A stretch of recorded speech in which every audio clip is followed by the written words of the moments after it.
ایک نارمل انسان کو سامنے رکھیے، ایک نارمل انسان. میں اصل میں یہ لفظ کس کے مقابلے میں استعمال کر رہا ہوں؟ ایک شخص وہ ہے جس کی فطرت مسخ ہو گئی ہے، گناہوں میں، گندگیوں میں اتنا آلودہ ہے، غرق ہے کہ وہ اندر اس کی فطرت کا نور بالکل ختم ہو گیا. یا ایک شخص وہ ہے جو تعصب کی وجہ سے کوئی بات سننے کو تیار نہیں، ایک شخص وہ ہے تکبر کی وجہ سے کوئی بات سننے کو تیار نہیں. تو یہ میں ان کو ایب نارمل کہہ رہا ہوں. نارمل آدمی، وہ نارمل آدمی فرض کیجئے کہ وہ بت پرست بھی ہے یا کوئی اور ہے، کسی اور مذہب کا اور نظریے اور خیال کا اور فلسفے کا حامل ہے، آپ اس کو کنورٹ کرنا چاہتے ہیں اسلام کی طرف، تو کیا طریقہ ہو؟ پہلے آپ کو اس کے ذہن کا جائزہ لینا ہوگا. اس کے ذہن میں خیالات کیا ہیں، اس کے نظریات کیا ہیں، اس کے عقائد کیا ہیں. سب سے پہلے آپ کو ان کی تصحیح کرنی ہوگی.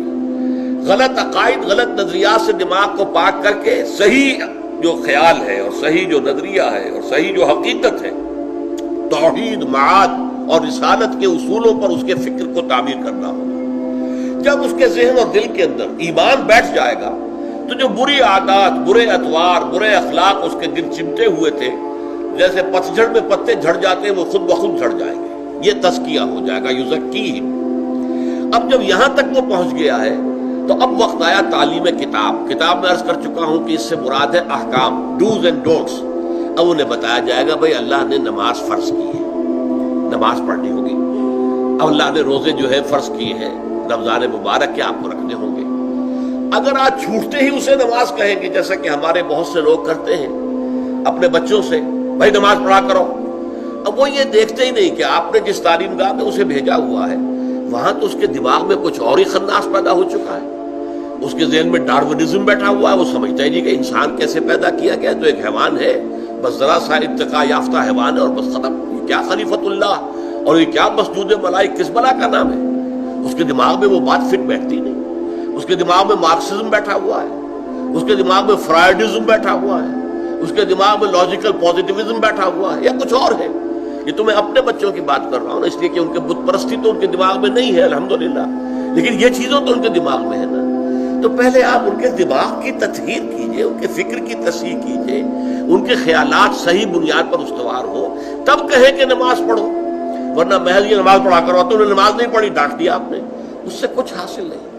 تو جو نارمل طریقہ ہے، پہلے فکر کی تطہیر ہو، اس سے اخلاق کی تطہیر خود بخود ہو جائے گی. برے اعمال کو برے نظریات سے غذا ملتی ہے. جب نظریہ یہاں یہ بیٹھ جائے گا کہ مرنے کے بعد جی اٹھنا ہے اور جواب دہی کرنی ہے اپنے ایک ایک فعل اور عمل کی، تو خود بخود جو ہے انسان کے وہ جو بھی اس کے جو پتے لگے ہوئے تھے برائیوں کے، وہ پتے پتجھڑ کے موسم کے ساتھ جھڑ جائیں گے. اب انہیں فقہ کی تعلیم دیں، قرآن کے احکام بتائیں، اس کے آداب بتائیں، حرام کیا ہے حلال کیا ہے یہ بتائیں.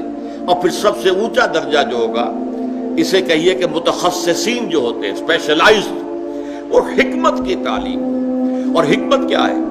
ایک حکمت اصولی ہے، حکمت ایمانی، حکمت ایمانیہ راہم بخواں.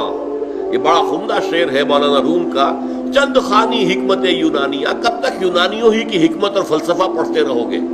افلاطون نے یہ کہا اور ارسطو نے یہ کہا اور سقراط نے یہ کہا اور فلاں نے یہ کہا اور یہ ریئلزم ہے اور یہ جو ہے آئیڈیلزم ہے. کب تک ان چکروں میں رہو گے؟ چند خانی حکمت یونانیہ، حکمت ایمانیہ راہم بخواں. ایمان کی حکمت پڑھو، وہ فلسفہ کہ جس کے نتیجے میں ایمان وجود میں آتا ہے، تو وہ حکمت ایمان ہے. اور ایک حکمت احکام ہے.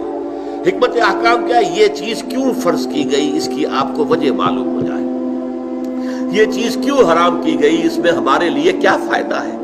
یہ در حقیقت ہماری بہبود کے لیے، ہماری بھلائی کے لیے، ہماری خیرخواہی کے لیے کام دیے گئے. جب یہ چیزیں معلوم ہوتی تو شریعت بھاری نظر نہیں آئے گی، بلکہ وہ شریعت تو آپ کے اپنے دل کی آواز ہوگی کہ ہاں ایسا ہی ہونا چاہیے، فی الواقع یوں ہی ہونا چاہیے تھا.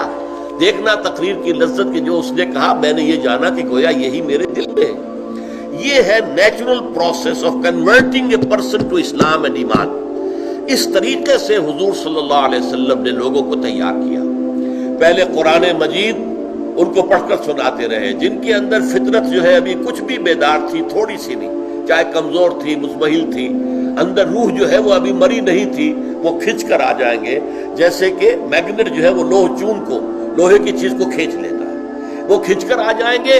اب ان کو قرآن مجید کے ذریعے سے ایمان کی تعلیم اور قرآن مجید کے ذریعے سے ان کا تزکیہ اور قرآن مجید کے احکام کی تعلیم اور قرآن مجید کی حکمت کی تعلیم، یہ چاروں چیزیں قرآن سے متعلق ہیں. اس لیے کہ حضور کا اعلی انقلاب قرآن ہے. اتر کر حرا سے سوئے قوم آیا اور ایک نسخہ کیمیا ساتھ لایا.